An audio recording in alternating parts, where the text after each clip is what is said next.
My name is Swami Chandresh. When I was born, my mother called me Swapan. Swapan means dream.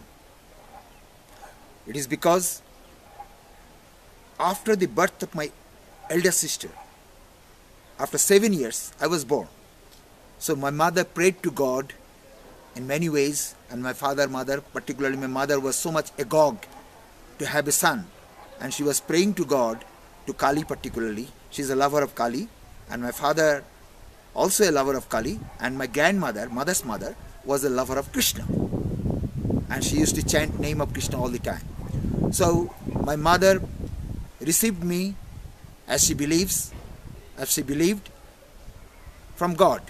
So she called me a dream. Then my mother's mother, who was a lover of Krishna, she called me Govinda. And then my father, who was a lover of all the accomplished people of the world, particularly the Indian great people like Aurobindo, Vivekananda, and so on and so forth.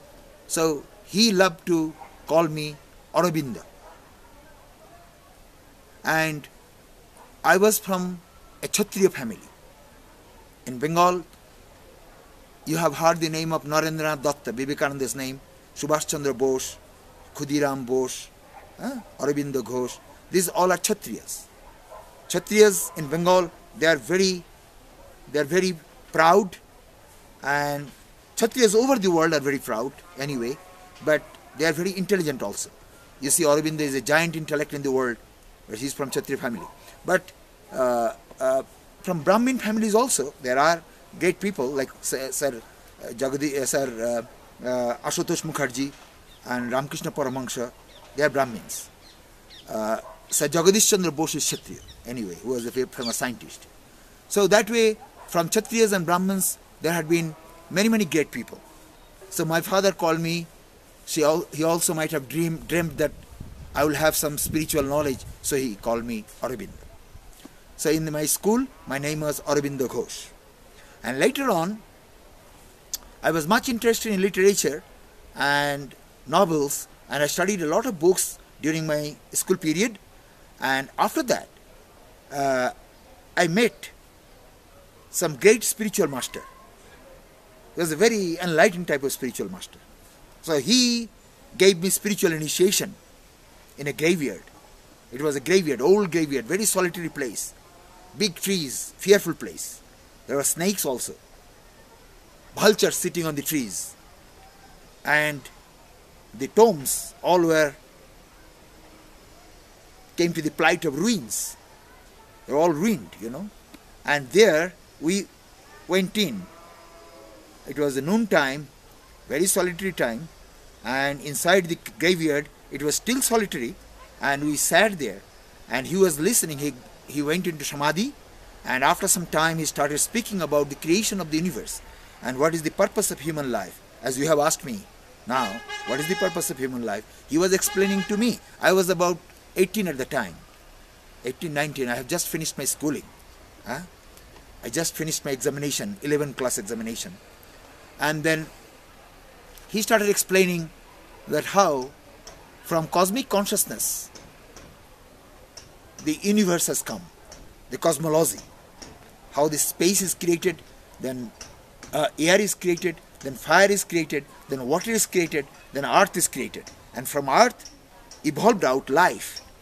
And the life evolved on and on, as you might have read in your biology, and on, and came to human beings. So human beings is an evolutionary process. In the evolutionary process, it is the crown of the entire evolution. And then the two processes he was talking me. One is called centrifugal process, and another is centripetal process. Centrifugal process is in Sanskrit language, because these are all discovered long ago by the Indian sages. Our Hindu sages have discovered all the scientific laws. So they call it Sanchar Dhara. Sanchar means centrifugal. It's coming from center to outside. So from God, this creation has come, and from the creation, from the earth, again the creation goes back towards God, and there is centripetal. That's called Pratisanchar Dhara. Dhara means flow.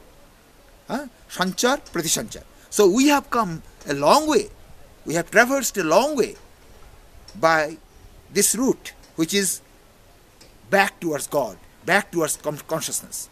And we have come to human state, and a human being has given this capacity, this right, this attribute, special attributes. Human beings have special attributes. I have written a poem in which I said that after the creation, the God was not satisfied. After creating all sorts of beings, he was not satisfied. And when he created human being, he was satisfied to a great extent. And then he says that whole universe I give to you, my child, because you are worthy. Even then he was not satisfied. Then he has given up, given his own heart to human being. His own heart to human being. So a human being can realize God. Human being can be enlightened. Human being is able to be identified with God and to know him. So this capacity is provided to mankind.